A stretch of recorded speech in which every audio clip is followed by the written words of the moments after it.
começando mais um programa Arte na Mesa, uma iniciativa da Acarte, Icon e Rádio NASP. Hoje a gente tem uma conversa com um grande talento da música evangélica no Brasil, ele que é cantor, compositor, arranjador, regente, violonista. Fiquei cansada só de falar essa lista toda. Pedro Valença, seja muito bem-vindo. Meu Deus.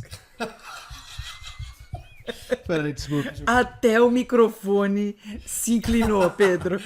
Obrigado, é um prazer estar aqui com vocês hoje. Obrigado pelo convite, Reg, Rádio NASP também, a Carte. E um prazer poder conversar com você. Pedro, queria, antes de começar a falar sobre a sua jornada musical, que é tão maravilhosa, eu queria falar um pouco sobre lá atrás, quando a música foi fundamental para um menino que não era cristão e de repente se tornou agora um evangelista, né? Um ministro de música. Conta um pouquinho sobre a música como essa entrada na vida de uma pessoa que não tinha costume de ir à igreja, e como que aconteceu isso? Então, eu sempre gostei muito de música, né? Mesmo antes de saber identificar isso, né? Mas eu estudava numa escola cristã, uma escola adventista. E aí eu tinha uma coleguinha que cantava bastante e a gente às vezes ficava brincando de cantar nos intervalos. Aí eu percebi que eu sabia fazer divisão de vozes, né? Eu fazia harmonia e tal. Não sei onde aprendi isso. Acho que, sei lá, pela televisão. Eu acho que é intuitivo para uma pessoa que tem inteligência musical, né?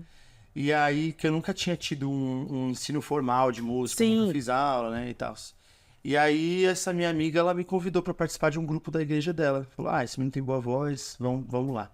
Quando ela me chamou para cantar no grupo da igreja, o convite não foi venha para a minha igreja, foi venha cantar com a gente. Eu amava cantar, vi como uma oportunidade. Tipo assim, eu tava com 14 anos, eu nunca tinha tido uma vivência musical até então, né? Então, pra mim, aquilo era uma oportunidade muito legal.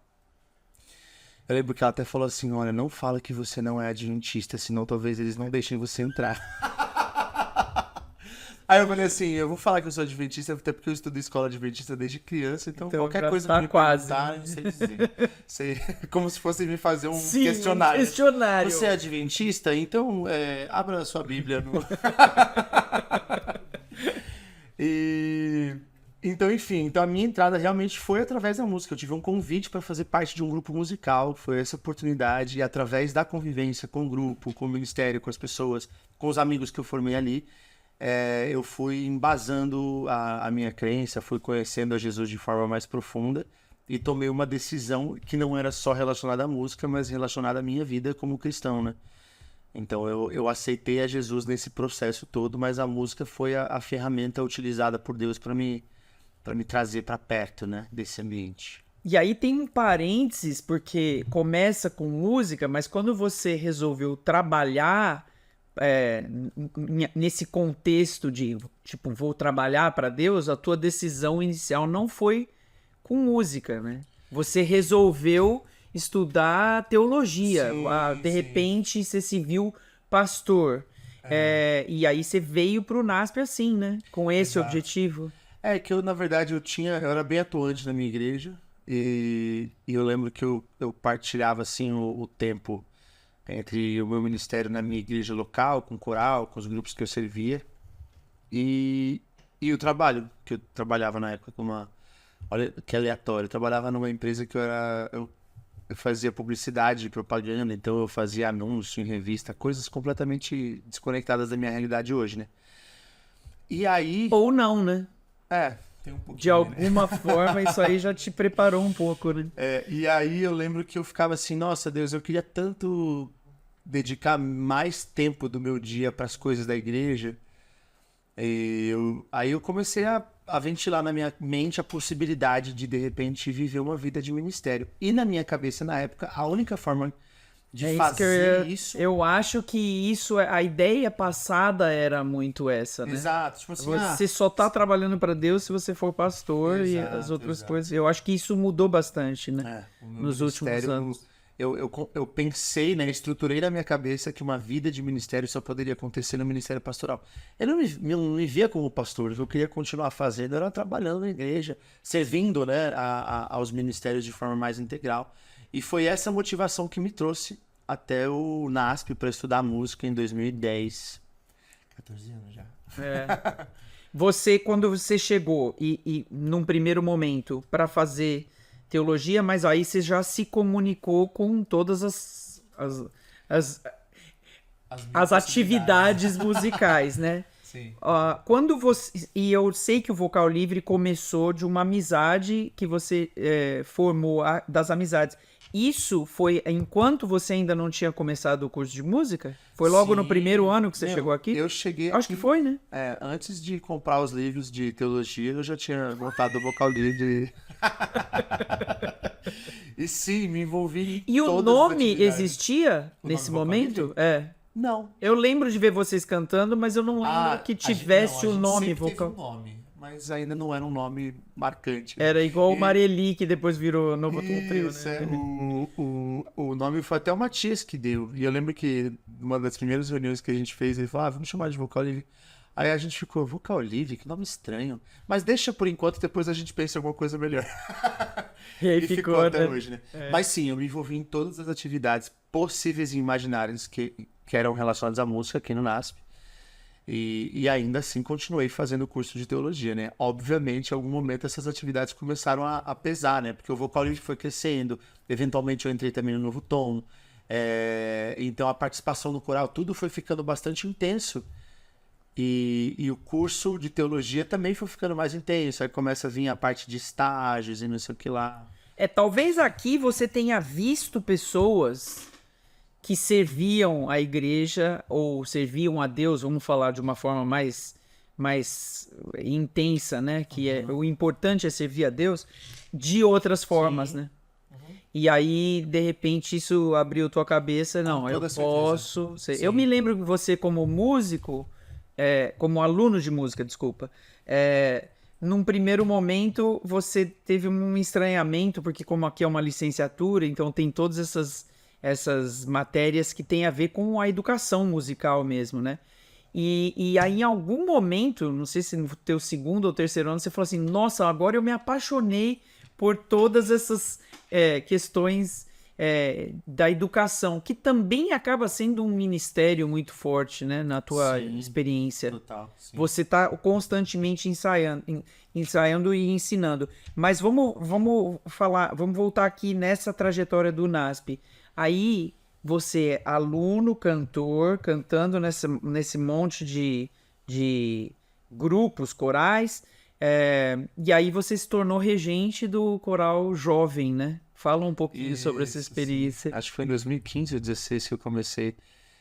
Foi o primeiro convite que eu tive para estar à frente de um coral, assim, de maneira oficial, né? Eu já estava à frente do Vocal Livre, tinha feito outras coisas também, mas esse foi um convite de peso profissional, né? E foi muito importante, me deu muito medo, porque eu fiquei pensando assim, cara, porque o adolescente, ele é muito sincero, né? Então, ou ele te ama ou ele te odeia, e você vai saber disso.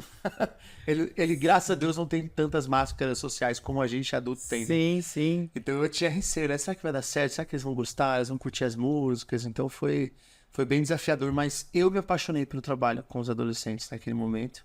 E acho que foi uma troca muito legal, porque tenho a sensação que eles gostavam também. Sem dúvida. E foi muito importante para o meu crescimento também, porque era um trabalho específico, diferente do que eu fazia. Até a forma de estruturar os arranjos, de pensar nas composições, ele era todo voltado para eles. Mas foi muito, muito, muito. Porque muito nessa época você já estava, assim, as velas do barco estavam todas abertas para você como compositor, né? Sim, Você já estava sim. escrevendo arranjo para o Vocal Livre e tudo mais, e aí de repente você tinha um perfil diferente, né? De cantor, Sim. de cantores. E o lance de arranjador não era um negócio que eu parei para pensar, tipo, vou ser arranjador. Não, ninguém, porque não tem músico mais subvalorizado do que o arranjador no planeta, né? E aí eu fui escrevendo intuitivamente pro vocal. As coisas, na verdade, foram acontecendo na minha vida, na minha carreira musical, de forma muito intuitiva. Então, eu comecei a escrever músicas pro vocal, as pessoas começaram a gostar. Os arranjos eu percebi que também davam certo. Só que quando foi pro universo do coral, era um universo totalmente diferente. Então, o tipo de escrita e o tipo de arranjo que de repente faixa etária, número de cantores, tudo, né? A limitação até, né? A molecada tá na puberdade ali, né?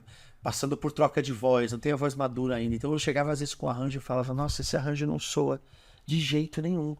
E aí eu fui, tipo assim, lapidando, né? Simplificando algumas coisas para conseguir extrair o melhor que eu tinha a partir daquele grupo, né? Então foi uma experiência bastante desafiadora, mas muito legal. Muito, e gerou um disco tão legal, né? Aquele álbum que você gravou com eles. Sim. Você, entre a trajetória das gravações do vocal e do coral, qual é a ordem na linha do tempo?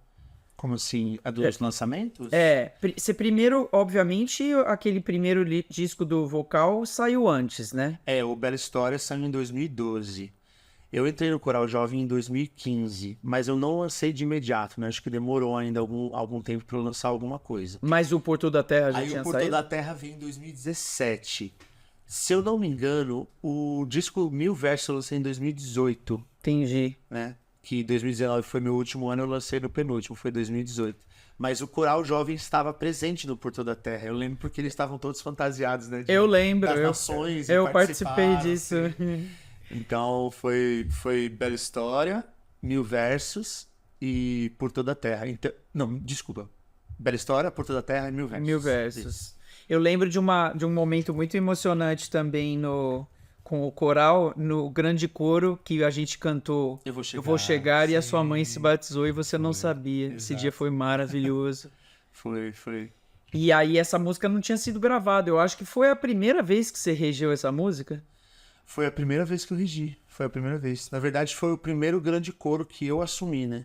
Uhum. Então, grande coro, só para explicar pro pessoal, aqui na universidade tem alguns eventos, né, religiosos ou do campus, que a gente junta vários corais e aí um dos regentes é responsável por isso, e aí nesse caso foi a mãe do Pedro fez essa surpresa boa pra ele. Eu temia que eu fosse escolhido para esse evento, porque eu nunca tinha feito, né, o grande coro.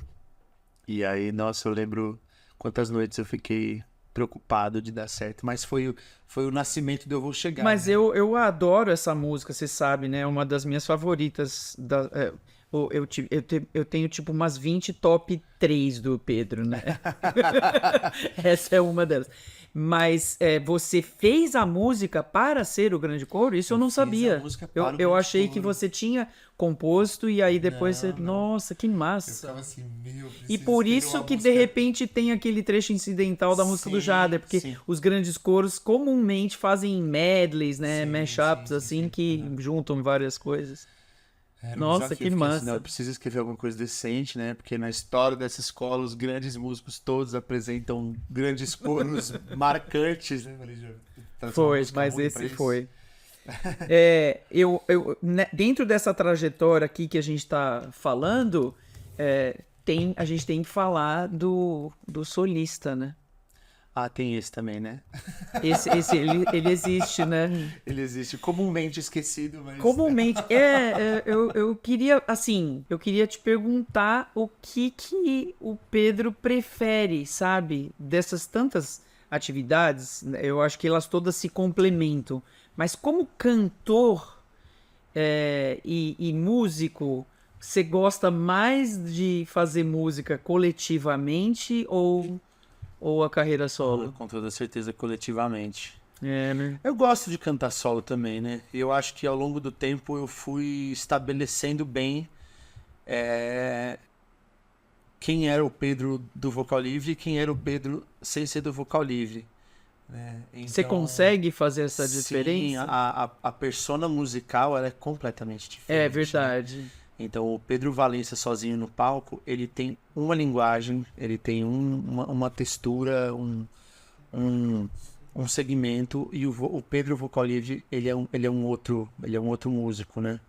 A persona do vocal livre ela é muito diferente da persona do Pedro sozinho. E eu, inclusive, tenho cada vez mais enfatizado essa diferença, assim, né? Tipo, acho que quanto mais o vocal livre cresce e fica essa coisa mega, né? O vocal no palco, ele é mega, porque é banda, é um monte de vozes, é aquela coisa assim, sempre precisa de uma estrutura maior. Quando eu vou com o Pedro solo, né? Quando eu vou é ótimo, né? Eu sendo o Pedro solo... Você leva o Pedro... Eu sempre busco essa coisa mais minimalista, violão e voz. Eu até cogitei alguma época da minha carreira. Será que eu começo a sair com banda? Depois eu penso, não. O Pedro solo, ele é só o violão e voz. É isso, goste você ou não. E tem sido muito legal, porque as pessoas diferenciam bem também, né? Artisticamente falando, né? Acho que o repertório, quando você gravou o solo, ele Sim. já deu uma boa de uma, uma quebra. Ali, né? Quando eu gravei o meu DVD ao vivo...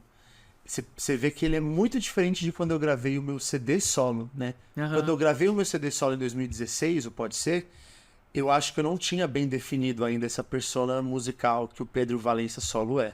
Tanto que é tudo bastante cheio de instrumentos, de elementos e arranjos e Sim, no teu DVD tinha muitas participações, né? Você chamou um monte de amigo pra cantar junto. Mas a base, a estrutura, né? A estética era violão e voz, né? Eu toquei violão em várias músicas, porque... A gente entende que, cara, as pessoas gostam de ver você tocando o violão e cantando, só. Então, eu te perguntei isso porque eu tinha uma intuição de que você ia responder dessa forma, porque eu também me sinto assim, né? Eu gosto mais do canto coletivo, ele é mais prazeroso pra mim. Fala pra mim por que você acha, ou o que te fez decidir gravar esse disco solo. É a questão musical, que você queria ter esse outra, vamos usar a tua palavra, persona, e essa música com essa outra vibe tão diferente? Ou era uma forma assim de... porque o grupo é muito grande, é uma estrutura grande e o Pedro Valença tem mais mobilidade? O que te influenciou? Acho que, na verdade, eu recebi um convite para gravar e gravei. Mas eu não sei o quanto... Sempre uma boa razão. Eu recebi um convite, gravei. Né? Não foi uma coisa que eu... Eu acho que nem o vocal também, né? As coisas foram acontecendo muito naturalmente, né? Durante a minha história. Mas não era uma coisa que eu colocava esforço e intencionalidade, né? Na minha carreira solo.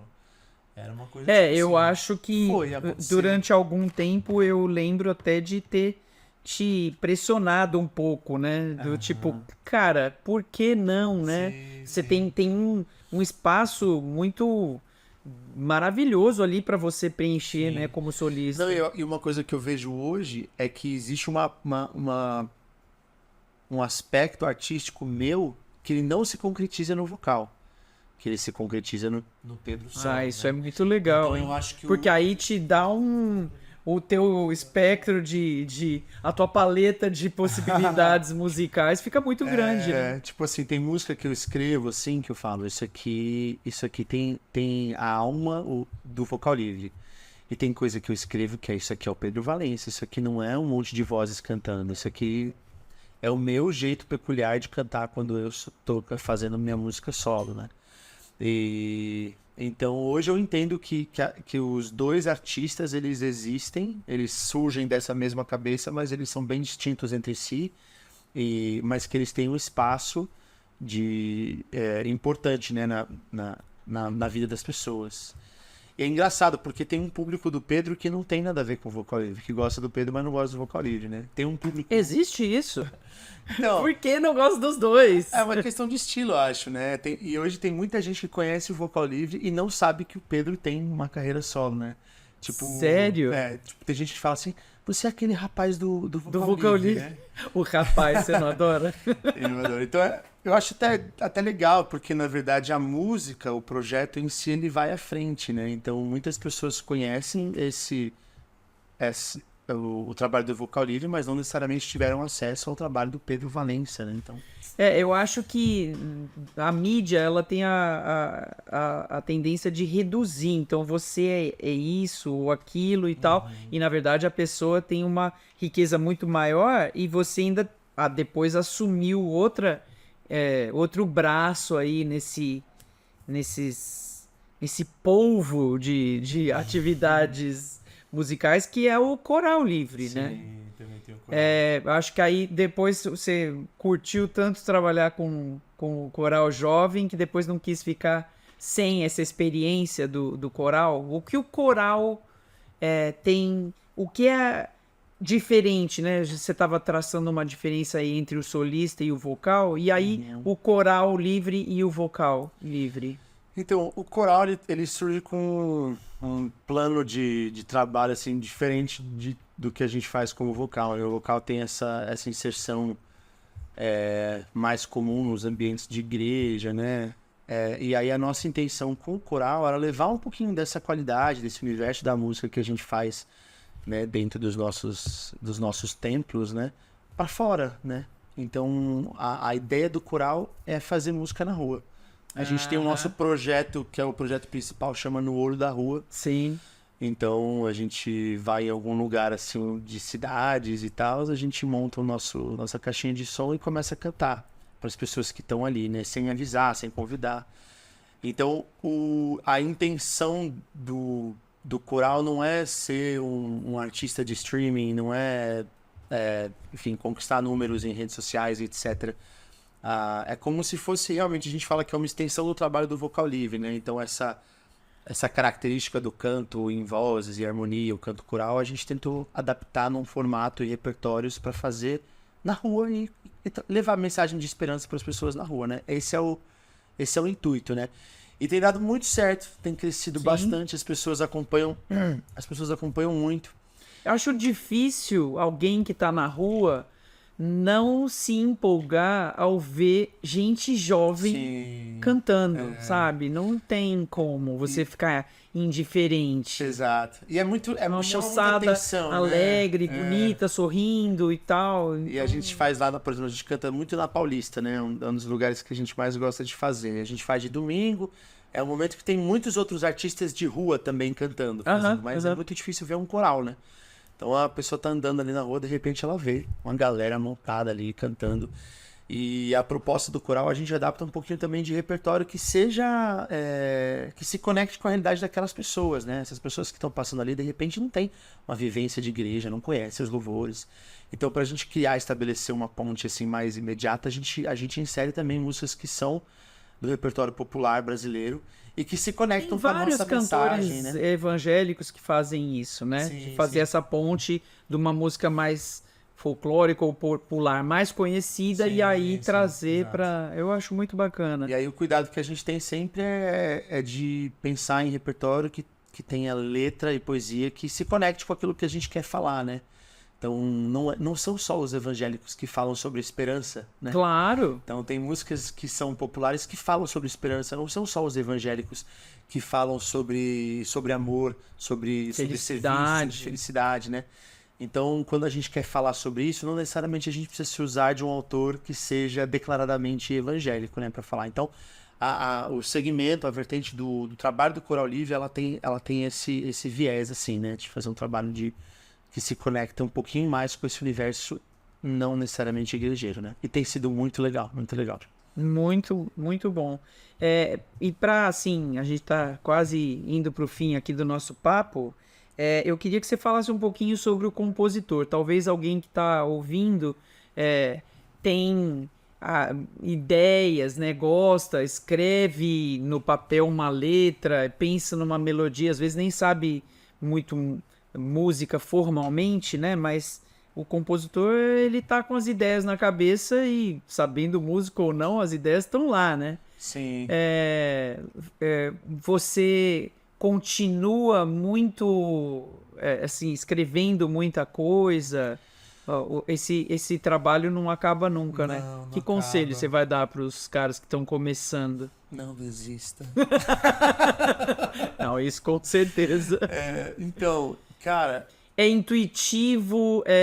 O que a faculdade de música modificou alguma coisa nisso? Porque a gente sabe que a ideia inicial não tem nada a ver com ter faculdade ou não, né? Não, eu acho que, para mim, no meu processo como compositor, o importante foi fazer e e mostrar. Dar a voz, né, pra Exatamente, ideia. dar voz para a ideia e fazer. No começo eu não ficava pensando, será que isso é bom? Eu não tinha essa reflexão, né, no começo. Eu só fazia e mostrava para as pessoas. Quando me chamavam para cantar, eu ia lá e cantava minhas músicas. E isso eu fui percebendo que algumas músicas faziam sentido, que as pessoas gostavam, que elas se conectavam, que elas queriam ouvir de novo.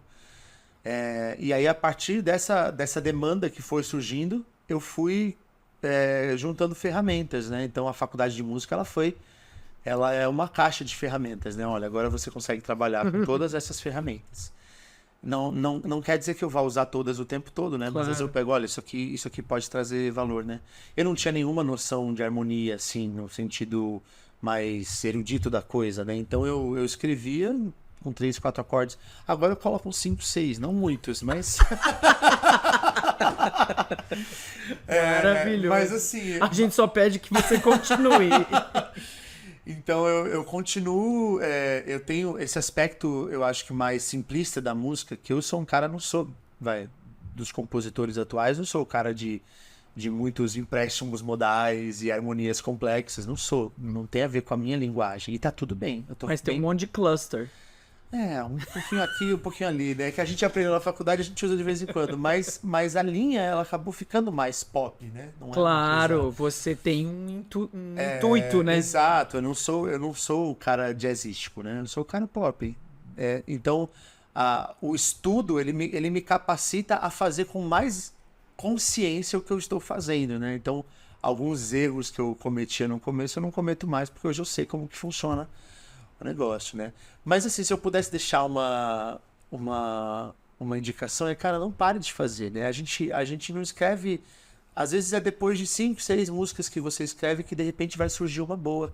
Você pode ser de repente uma pessoa que tem 50 músicas escritas e ter 5 músicas muito boas e tá tudo bem. Sim. Né? Porque escrever 5 músicas muito boas é uma tarefa difícil. Nossa. Então continue fazendo, se dê chances, né? Não se paute necessariamente pelo gosto das pessoas, porque é uma coisa engraçada, né? Você escrever música, na verdade, qualquer manifestação artística, ela atravessa o gosto pessoal, né? Então, você pode, de repente, não gostar de uma música minha e isso não torna ela ruim. Torna ela ruim pra você, mas pra outra pessoa pode ser uma música boa. Sem dúvida. E, então, você que mexe com composição, que escreve, cara, seja ousado, continue fazendo. Faça com dedicação, né? E se de repente sair uma música ruim, faz uma outra. Você pode fazer quantas você quiser, né? Eu falo, escrever música é igual tirar foto digital. Eu tiro 500, uma fica boa e as pessoas de repente se comunicam. E façam também, né? A gente tá caminhando, infelizmente, para um momento onde os compositores estão desaparecendo, né? As pessoas estão, não sei, tá sobrando pouco. Você quer ouvir música boa? Os cantores, né? A gente conversa com muito cantor, que é intérprete, que não é compositor, e fala, cara, como é difícil achar música. Então, eu deixo o estímulo aí, né, para os compositores incubados, para eles se revelarem. Escrevam, mandem para as pessoas. Eu lembro que no começo da minha trajetória, eu era meio sem... Como que é a palavra? Eu era cara de pau, assim. Eu chegava, tipo... Quando eu cheguei no colégio, eu falei, eu tenho minhas musiquinhas, eu vou sentar e vou mostrar pro Lineu. Eu marquei uma audição com o Lineu. Sentei e falei, Lineu, eu quero te mostrar as minhas músicas. Ele ouviu minhas músicas e, tipo assim, eu cheguei e fui mostrando, sabe? Então eu tinha esse impulso, assim, né? Pra que a minha arte, de alguma forma, fosse conhecida, né? Hoje, com redes sociais, isso se torna até mais fácil, né? Com certeza. Que bom conversar com você. Que bom ouvir suas músicas. Continue sempre nos brindando. Esse foi o Arte na Mesa de hoje, com Pedro Valença. E fique ligado, porque na semana que vem a gente tem outra pessoa para conversar aqui com a gente. Siga a gente nas redes sociais, coloca seu like, coloca o nome da pessoa que você quer que a gente entreviste. E dê sua sugestão que você quiser, faça sua crítica, a gente está de ouvidos abertos para te ouvir e te ler. Um abraço!